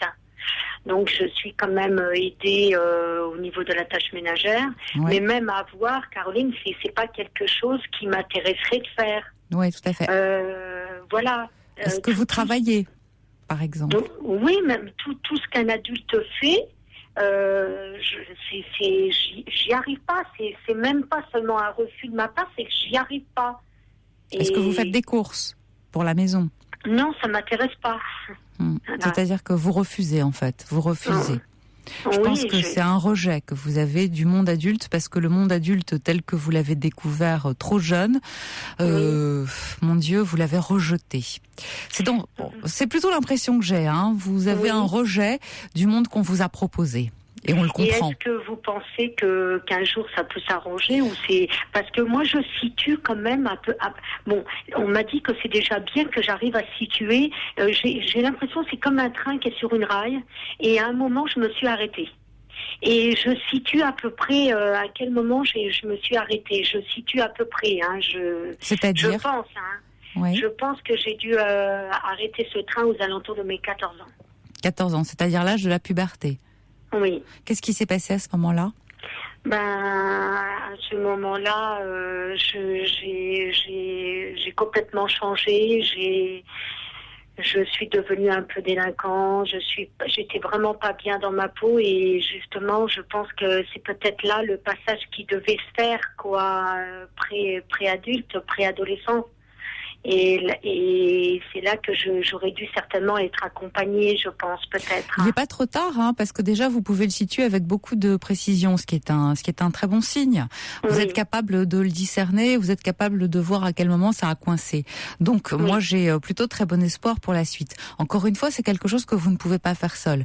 Mais vous avez une vie à vivre, Margot. Comme vous dites, vous êtes une toute jeune adulte et cette vie, elle vous a été donnée. Il s'agit de la vivre et d'en profiter. Oui, parce que je suis pas, malgré tout ça, je suis pas bête. J'ai bien entendu, bien sûr. Je suis pas une personne reconnue handicapée de la tête, quoi. Je n'arrive pas parce que peut-être que l'enfance a fait que que j'ai ce souci-là. Mais quand même, aujourd'hui, je m'en inquiète beaucoup parce que je me dis, quand même, je vais avoir 25 ans et c'est quand je vais arriver à redémarrer ce train. Et j'ai peur, même il y en a qui me disent comme ça, t'es peut-être dans le syndrome qu'on appelle Peter Pan. Non, c'est pas ça dont il s'agit, c'est autre chose. C'est pas ça. Non, là c'est un véritable rejet. C'est un véritable rejet du monde adulte. Oui. C'est pas tout à fait ça. C'est pas du tout ça. Non, non. D'accord. Parce que en fait, tout ce qui est adulte, je n'aime pas, même vestimentaire. Hein. C'est pour ça qu'il y a. Ouais, vous avez envie qu'on vous rende votre enfance. J'ai l'impression que vous avez été dépossédé, dépouillé de cette enfance. On vous l'a. Tout à fait. Volé carrément. Ouais, exactement. On vous l'a volé et vous ne voulez pas entrer dans le monde adulte parce que vous en voulez. D'ailleurs, vous êtes très certainement en colère et je pense que la colère est en grande partie aussi ce qui vous empêche d'avancer. Mon avis, Margot, c'est que, allez, on va le dire clairement, il n'y a qu'une bonne psychothérapie qui va vous aider à vous en sortir. D'accord, c'est ça que je voulais vous poser cette question. Est-ce que vous pensez que je dois consulter ou... Tout à fait. Alors, je reçois un message intéressant de la part de Kitty, c'est une bonne question. Avez-vous du désir pour quelque chose ? du désir pour quelque chose, ben oui, j'ai une collection que je fais une collection de poupées porcelaine. Ben voilà, donc mais c'est en relation avec toujours poupée, on entend toujours le mot poupée, enfin vous voyez, mais c'est en relation avec l'enfance et puis surtout la porcelaine c'est figé, on peut pas y toucher. Voilà, c'est sinon ça. elle se casse. Oui, c'est ça, tout à fait. Et je me sens comme si qu'il me manque une béquille, comme si qu'il me faut pas grand chose pour tomber. Ouais. Mais là, il s'agit pas de tomber, il s'agit de marcher. Oui. On est bien d'accord. Oui, c'est ça, d'avancer et j'aimerais bien pouvoir casser cet obstacle qui est devant moi. Alors attendez, Margot, je reçois un message de la part de Wafa et qui dit: bonjour, je suis Wafa, j'ai 26 ans, je vis la même chose que cette jeune femme, j'ai vu un thérapeute et ça va beaucoup, beaucoup mieux. Oui, d'accord. Voilà. C'est encourageant, oui, merci. Mais oui. Donc je vous conseille, moi, de faire la même chose que Wafa. Et je pense que ça peut vous être réellement d'une grande aide. D'accord. N'hésitez pas à le faire, en tout cas. Faites cette démarche. D'accord. Il n'y a pas de problème. Je ne manquerai pas de le faire. Merci, Margot, de votre appel. Merci beaucoup, en tout cas. Au revoir. Bonne soirée. Au revoir. Pour rejoindre Caroline Veil, appelez le 39 21, 34 centimes la minute.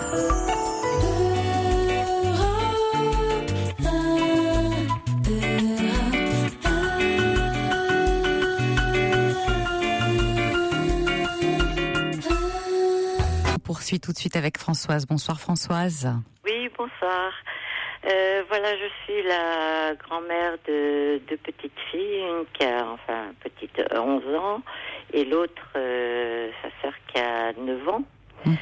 Et celle de 11 ans a toujours eu des problèmes, voilà, des problèmes d'obésité, et surtout un gros problème, c'est-à-dire qu'elle ne veut jamais quitter sa mère. Elle n'a jamais voulu aller dormir chez aucune de ses grand-mères, jamais partir en classe verte, etc. Et actuellement, je suis seule avec sa petite sœur de 9 ans, donc, et je suis extrêmement étonnée par ce qu'elle me dit, par sa maturité. D'abord, elle me dit, je comprends pas pourquoi ma sœur ne supporte pas que mes parents s'embrassent. Elle dit, c'est pas normal parce que s'ils s'embrassent, c'est qu'ils s'aiment, donc elle devrait être contente. Et s'ils s'embrassaient pas, ça veut dire qu'ils s'aimeraient pas et elle serait pas contente, donc je comprends pas. Et puis en plus, on lui a dit d'aller voir un psychothérapeute et c'est sa petite sœur qui me dit ça. Et sa grande sœur lui dit, mais moi je suis pas une folle, je veux pas aller voir. Et elle me dit, et si ce serait bien parce que psychothérapeute, c'est des gens avec qui on parle, avec. Elle est intelligente, cette petite. Elle est intelligente et très très mature. Oui, tout à fait, parce qu'à 9 ans, savoir tout ça, c'est que ça. Oui. C'est sa sœur qui lui a donné à penser. Je pense que oui, ça la travaille, oui. Ouais, elle se fait du souci pour elle. Oui. Et elle me pose des questions assez embarrassantes, quoi, parce que. Alors, j'ai envie de vous demander, Françoise, quelle est l'attitude de la maman par rapport à sa fille aînée? C'est sa petite sœur qui me dit maman a tort parce que elle oblige pas ma sœur à aller voir un psychothérapeute. Et elle a tort, c'est maman qui doit, même si ma sœur ne veut pas, c'est maman qui doit l'amener. Oui, tout à fait. Évidemment, parce qu'à 11 ans, on ne décide pas. On écoute ce que disent les parents. Voilà. Et c'est la petite qui dit ça. Alors, quels sont vos rapports à vous avec la maman? De bons rapports, mais bon, il y a voilà, comme beaucoup de personnes, non, on va pas chez le psy, on n'est pas fou, quoi. C'est ça, on n'est pas fou, mais enfin, on a des problèmes. Elle s'est rendue compte que sa fille avait des problèmes. Alors que la petite sœur dit, non, c'est pas parce qu'on est fou, mais c'est pour se faire aider. Tout à fait. Ouais. Les parents, leur fille veut pas aller chez le psy, ben on l'amène pas chez le psy, c'est tout. Elle a des gros problèmes d'obésité, on l'amène pas chez la diététicienne. Voilà, et il n'y a pas moyen de leur faire entendre. Ah oui, alors comment voulez-vous faire ? Eh ben, justement, je sais pas. Est-ce que par la petite, il y aurait pas un moyen de... C'est une charge trop lourde pour elle. C'est une charge trop lourde. Oui. Ouais.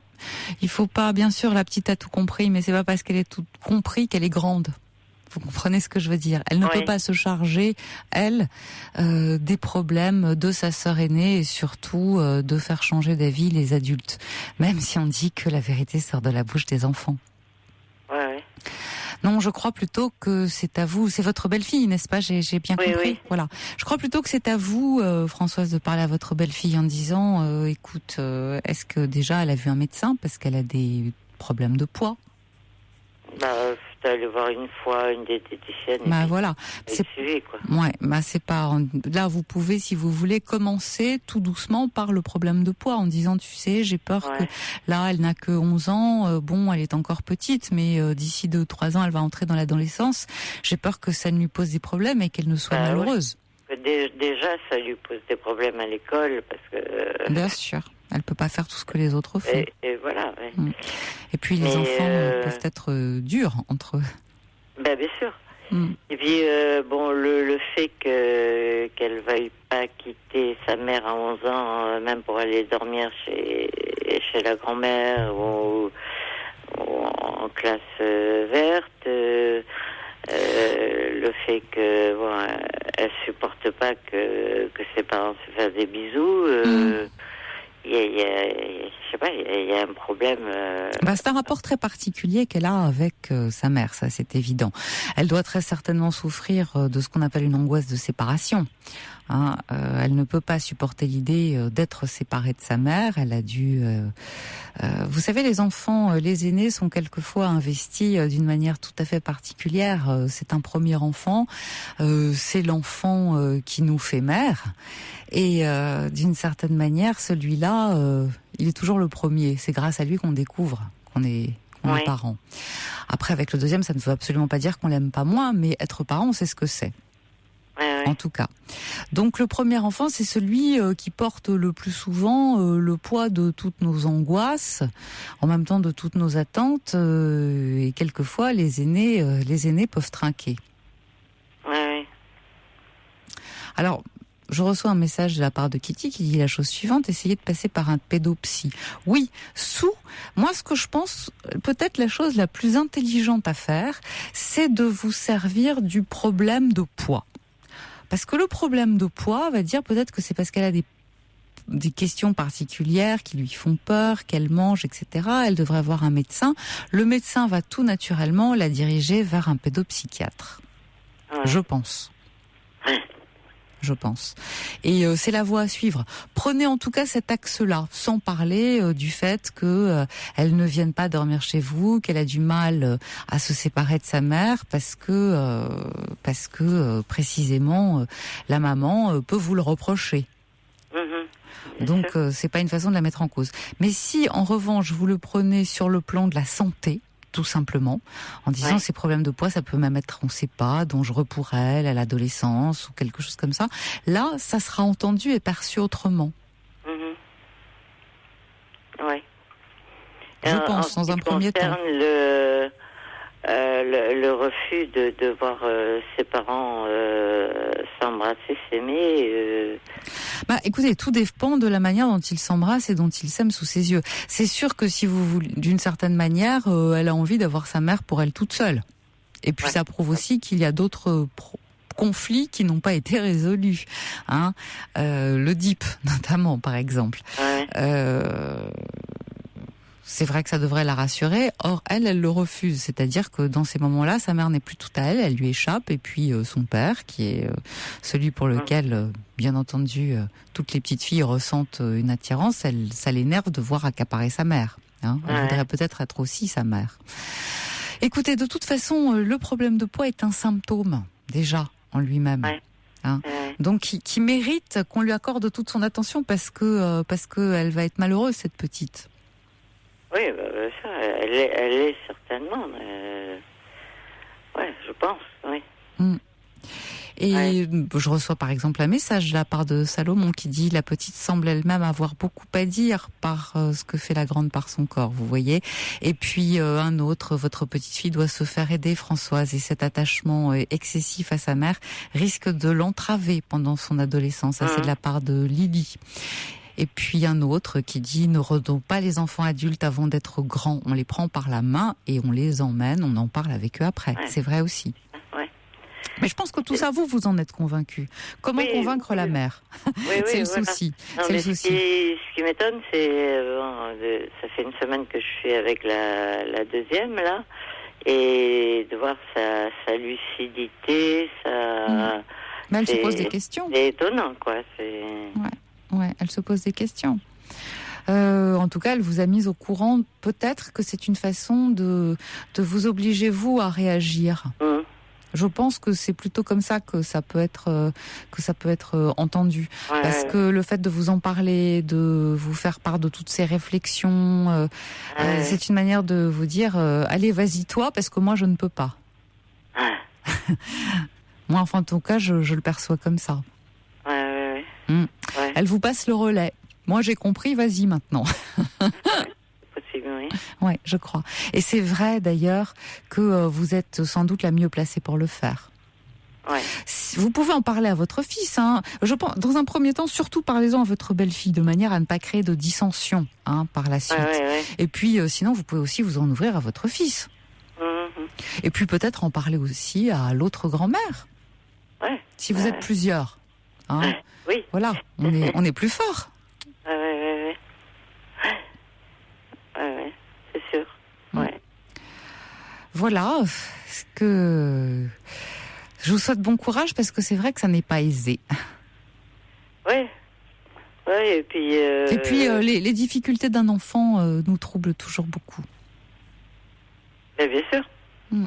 Et la petite sœur me dit, moi ça me fait de la peine quand ma grande sœur me dit qu'elle préfère son amie à moi. Bah oui, bien sûr. Je lui ai expliqué, il y a du sang et puis il y a les affinités, Elle dit oui, non, mais elle devrait m'aimer, moi, plus que... Mais il ne s'agit pas d'amour, c'est peut-être ça aussi qu'il faut lui faire entendre. Il ne s'agit pas d'amour, c'est tout simplement qu'avec son amie, qui est de son âge, elle peut faire des choses de son âge. Oui, voilà. Et entre 11 ans et 9 ans, il y a 2 ans, mais c'est un cap. Pourtant, la petite est mature. Hein. La petite est mature. J'essaie de la rassurer en lui disant non, l'amour, elle l'a. Ouais. Maintenant, elle a peut-être plus d'affinité avec une copine de son âge, quoi. Enfin, elle se pose beaucoup de questions et sa maturité m'étonne, quoi. Oui, bien sûr. Et puis, en tout cas, elle semble avoir compris beaucoup de choses. Mais peut-être aussi que c'est, vous pouvez lui dire, c'est parce que tu as compris beaucoup de choses que ta sœur préfère être avec quelqu'un qui est un peu, qui cerne un peu moins le problème. Ouais. Parce qu'elle est témoin de tout ce qui se passe, la petite. C'est pour ça aussi que sa sœur se défie d'elle. Ouais. Oui. Bon, écoutez, je vous souhaite bonne chance dans cette grande entreprise. C'est vrai qu'il faut du courage pour aller parler, dire que quelque chose ne va pas. Mais je vous dis, peut-être ralliez-vous l'autre grand-mère. Grand-mère. Ouais, c'est vrai. N'hésitez pas. Voilà, je vous remercie beaucoup. Mais c'est moi qui vous remercie, Françoise. Et à très bientôt, j'espère. Merci. Bonsoir. Au revoir.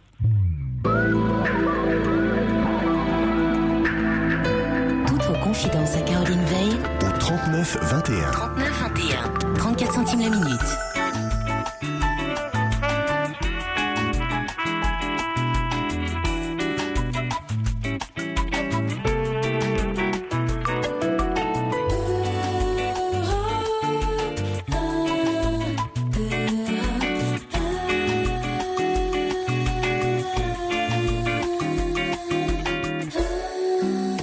On va continuer avec Jacques. Bonsoir Jacques. Bonsoir Caroline, bonsoir à tout le monde, à tous les auditeurs.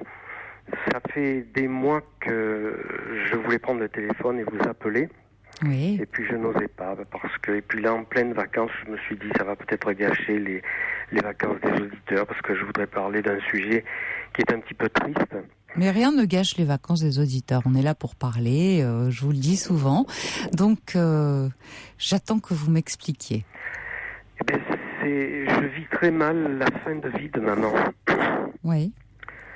Maman a un certain âge, je ne vous le dirai pas tout de suite parce que lorsque je l'annonce, on me dit oui, mais tu te rends compte, à cet âge, on emploie les grands mots, voilà, il faut accepter la fin.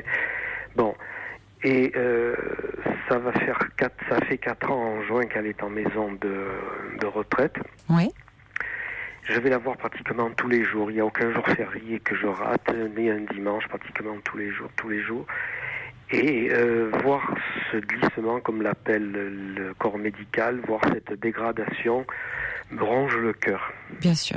Ce soir encore, j'en suis sorti de sa chambre. Quand elle me dit « Non, ne pars pas, reste encore avec moi », Vous vous effondrez. Je m'effondre, pas devant elle. Bien sûr. Non, mais j'entends que vous êtes très, très ému. Je suis ému et dépressif aussi. Ça va faire 4 ans que je suis dépressif. Oui. Mon médecin qui connaît ma situation ne mesure pas l'importance, parce que chaque fois que je vais la voir pour me faire renouveler un amortisseur de sommeil, et devant elle, c'est une femme, je suis bien, je dénote quelqu'un qui est bien. Peut-être parce que je n'ose pas aborder réellement le sujet. Bah oui, si vous le faites pas. J'ai envie de craquer, de lui dire, mais tu ne comprends pas que je vais très mal, tu n'as pas senti le message n'est pas passé auprès de toi. Donne-moi quelque chose, fais-moi... Alors on me dit autour de moi, il faut que tu ailles voir un psychologue, il faut surtout peut-être changer de médecin. Comment ? Changer de médecin. J'y ai songé, Caroline, j'y ai songé. J'y ai songé parce que je me dis, elle mesure pas l'importance, ou alors elle est médecin pour de la bobologie. Mais j'y ai songé. Donc, quand j'en ressors de chez le médecin, je me dis, elle n'a encore pas compris, elle n'a pas encore vu à mon état. Alors, je ne sais pas si elle n'est pas qualifiée. Bon, enfin, je ne vais pas faire... Non, mais il faut trouver un médecin qui vous corresponde, à qui vous ayez envie de parler. Et visiblement, vous n'avez pas envie de parler à ce médecin-là. Donc, je vous dis pas de faire un casting, mais d'une certaine manière, si un peu, parce que il y a des personnes avec lesquelles on se sent en confiance, avec lesquelles on accepte de se livrer. Et puis, il y en a d'autres, et ça n'a rien à voir avec leurs compétences, mais ça ne se passe pas. Voilà, et j'ai l'impression que c'est le cas pour vous avec votre médecin. Donc il vaut mieux en changer et que vous trouviez quelqu'un à qui vous puissiez faire état de votre problème, à qui vous puissiez faire confiance, tout simplement. Alors je pensais qu'en m'adressant à vous, je rencontre des auditeurs qui soient dans la même situation que moi, qui puissent me donner des filons, des idées. Tout à fait. Pour essayer, parce que vous savez, tous les jours, je me remets en question. Et chaque fois que je franchis la porte de la salle à manger avant d'entrer dans sa chambre, je me dis comment je vais la trouver. Quelquefois, simplement en entrant dans la salle à manger, j'entends ces cris parce qu'elle me réclame, parce que c'est moi qui suis la plus... Est-ce qu'il faudrait que vous éloigniez un tout petit peu le combiné, Jacques, parce que j'ai un petit craquement. Écoutez, moi j'ai envie de vous dire d'abord une chose. Ce vieillissement, il est inéluctable, vous le savez. Oui. Vous n'en êtes pas responsable. Vous le savez aussi. Ne culpabilisez pas de l'état de votre maman, ça n'a rien à voir avec vous. Bien entendu. Oui. C'est pas non plus parce qu'elle est dans une maison, ça n'est pas parce que vous n'avez pas... vous allez la voir tous les jours. Oui. Donc, vous ne pouvez pas faire plus, mais vous ne pouvez pas empêcher l'œuvre du temps.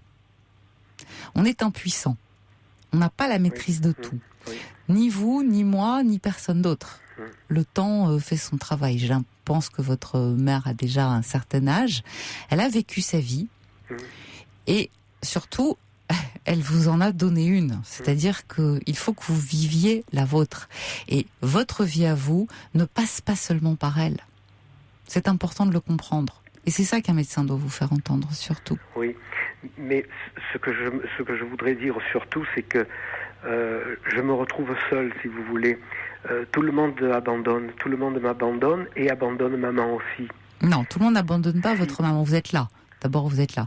Et puis, bon, elle a d'autres enfants que vous ? Mais bien sûr qu'elle en a d'autres. Nous étions 4. Un qui est décédé, c'est ce qui lui a donné un choc terrible. Et les trois autres, dans mon faux jumeau, ça va faire 2 ans à Noël qu'il a tourné le dos à sa mère. Donc nous étions 3. Si vous voulez, à 3, on avait adopté un rythme de façon à ce que maman ne soit jamais seule dans cette maison de retraite. Parce que c'est malheureux de le dire, mais je me suis aperçu à plusieurs détails, parce qu'y allant tellement, j'étais confronté comme au personnel, comme si j'y travaillais. Donc je voyais tout ce qui n'allait et tout ce qui n'allait pas. Et si vous voulez, je me suis mis à dos le personnel parce que j'ai été l'instigateur d'une émission TV sur France 2, pour ne pas la citer, Les Infiltrés. Oui. Et j'ai été l'instigateur d'un sujet et qui relatait cette maison de retraite pour dire tout ce qui n'allait pas. Parce que tout le monde le pense tout bas, mais personne ne le dit. Et moi, je me suis dit, je fonce, je le fais. Et à partir de ce moment-là, si vous voulez, je me suis mis du personnel à dos et je suis persuadé qu'il se venge sur maman. Donc, ça va très loin ce que je vis. Et à partir de ce moment-là, le personnel n'a plus, si vous voulez, les petites attentions qu'il devrait avoir. Je vais vous citer un exemple banal que j'ai encore vécu ce soir. Ils mettent une table roulante proche du lit. Ils mettent un verre d'eau. Le verre d'eau, il est vide. Ils mettent les lunettes de maman sur la table. À quoi sert de mettre des lunettes sur la table si elle n'a pas de magazine à proximité ?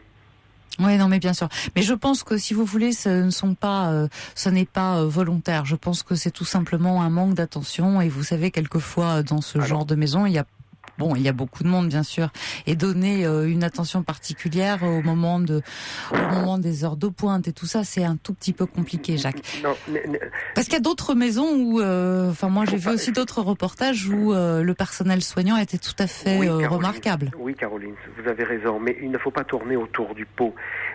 Quoi que vous abordiez comme problème, comme question, que vous souleviez comme question, vous arriverez toujours au dénominateur commun, manque de personnel. J'ai eu affaire maintes et maintes fois avec le directeur qui m'a reçu dans son bureau, m'a parlé en face à face.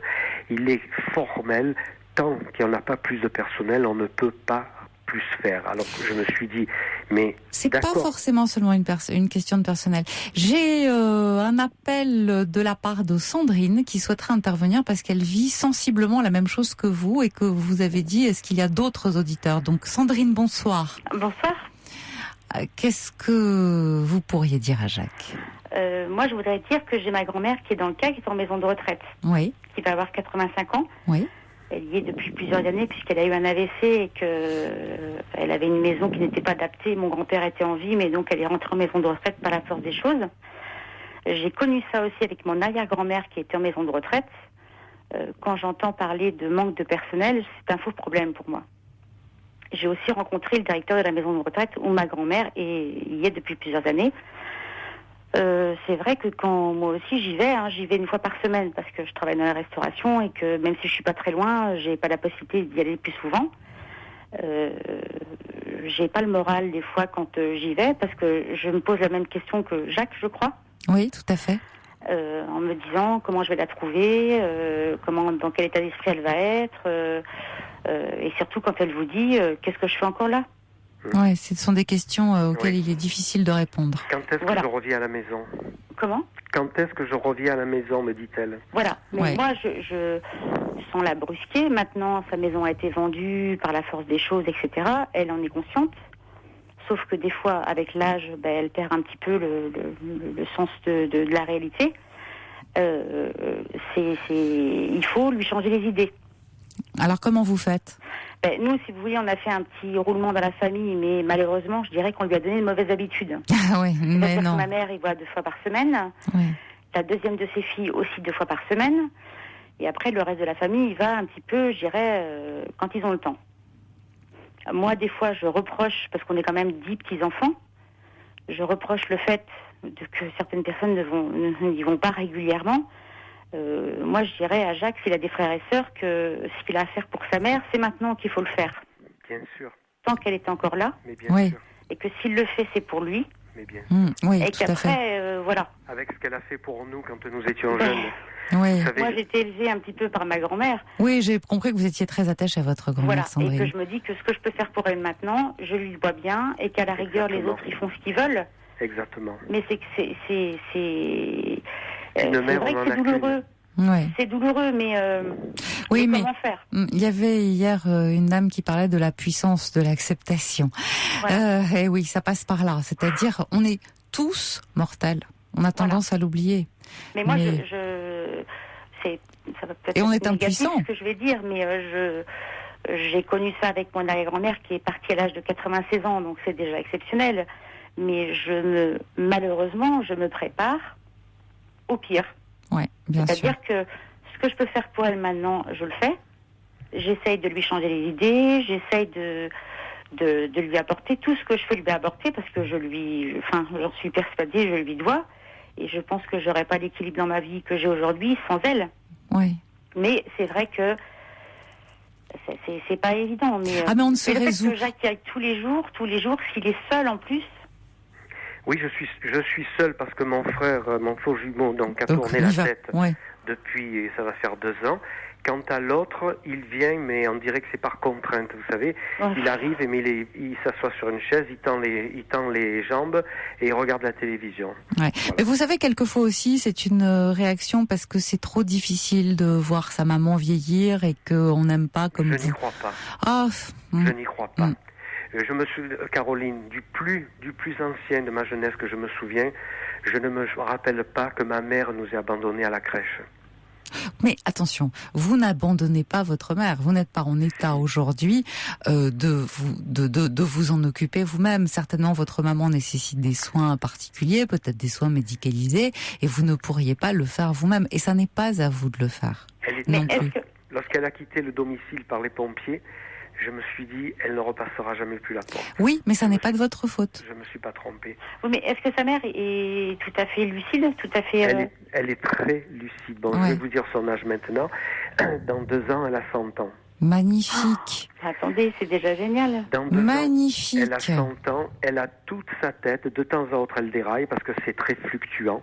Mais si vous saviez les raisonnements qu'elle... Et vous avez eu une parole tout à l'heure, Caroline, qui disait « on est tous mortels ». Maman m'a dit à peu près la même chose. Elle m'a dit « oui, mais la vie, c'est la mort ». Elle me dit... Elle a raison. C'est pour ça qu'il faut que vous profitiez de la vôtre. Voilà. Parce qu'au bout, quoi qu'il arrive, il y a la mort. Et ça, c'est une bonne raison de profiter de la vie. Caroline, vous croyez pas que j'en aurai le temps de profiter après qu'elle ait fermé les yeux ?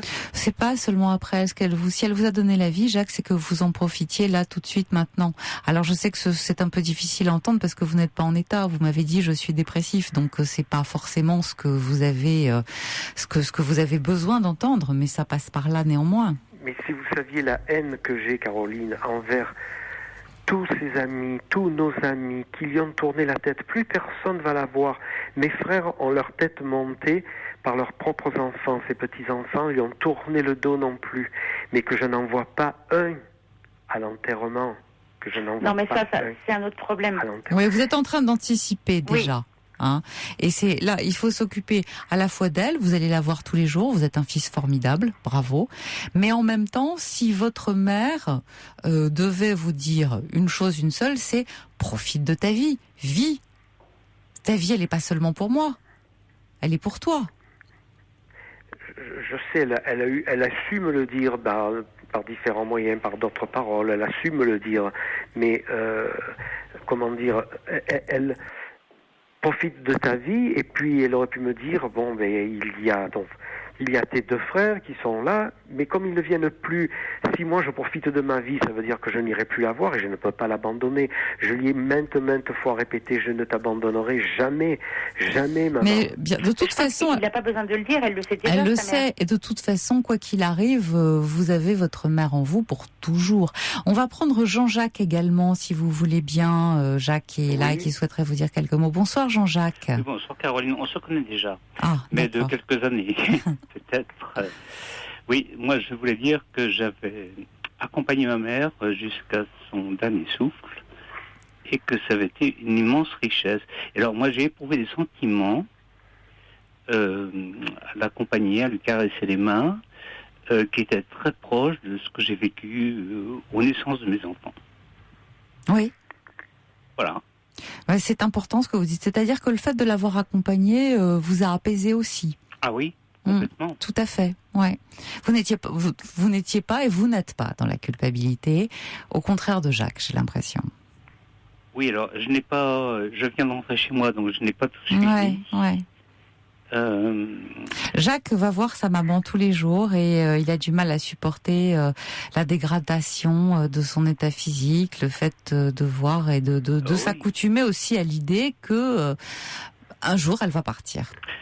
Moi, je vais vous dire, Caroline, moi j'ai été amené à donner à manger à ma mère, à lui faire sa toilette intime aussi, voilà. Pour ne pas rentrer dans les détails davantage, hein. Mais... Elle était chez vous, monsieur ? Pardon ? Elle était chez vous ? Non. Elle était en maison de retraite ?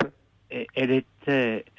dans un premier temps, si vous voulez, mon père est décédé, donc on a dû la maintenir... on a pu la maintenir chez elle pendant 6 mois.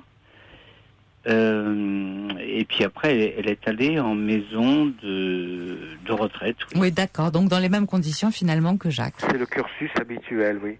Oui. C'est le cursus habituel. Oui, mais vous savez, chacun a sa vie, c'est un fait. Mais je sais que quand je dis, mes frères le savent autant que moi, mais ils n'ont pas le souvenir, qu'elle nous a élevés tous 4 garçons, toutes seules. Mais oui, mais c'était votre... Elle a fait des sacrifices que personne au monde ne ferait. Mais c'est parce qu'elle était votre mère. C'est parce qu'elle était votre mère. Mais alors, donnons-lui maintenant... Choix, monsieur. Pardon ? C'était son choix. Ouais. Mais donnons-lui l'amour qu'on doit lui donner. Mais je crois que vous lui donnez. Je crois que vous lui donnez. Vous avez tout à fait raison de dire ce que vous dites. Mais en même temps, vous lui donnez cet amour. Vous allez l'avoir tous les jours. Mais j'aimerais que mes frères lui donnent autant que moi. Mais on n'a pas la maîtrise des autres. On n'a pas la maîtrise des autres. Alors je comprends que ça vous mette en colère. J'ai une haine, vous pouvez pas savoir. Ce qui vous met en colère aussi, c'est votre impuissance à les faire changer. Mais vous n'êtes que vous. Oui, vous disiez, Jean-Jacques ? Oui, vous avez le sentiment de tout porter sur vous ? Tout à fait. Ouais, et c'est quelquefois un sentiment lourd à supporter. Et heureusement que j'ai mon travail, que j'oublie tout. Mais je pense malgré tout. Constamment. Excusez-moi, mais Jacques, il a des occupations à part aller voir sa mère tous les jours à la maison de retraite ? J'ai pas compris. Est-ce que vous êtes travaillé ? Mais j'ai mon travail, bien sûr. Non, mais à part le travail, parce que si vous ne faites que travailler et aller voir votre mère à la maison de retraite, je suis pas étonnée que vous soyez dépressif. Ah, mais je fais que ça. Mais oui. Non, il faut vous trouver une occupation pour vous.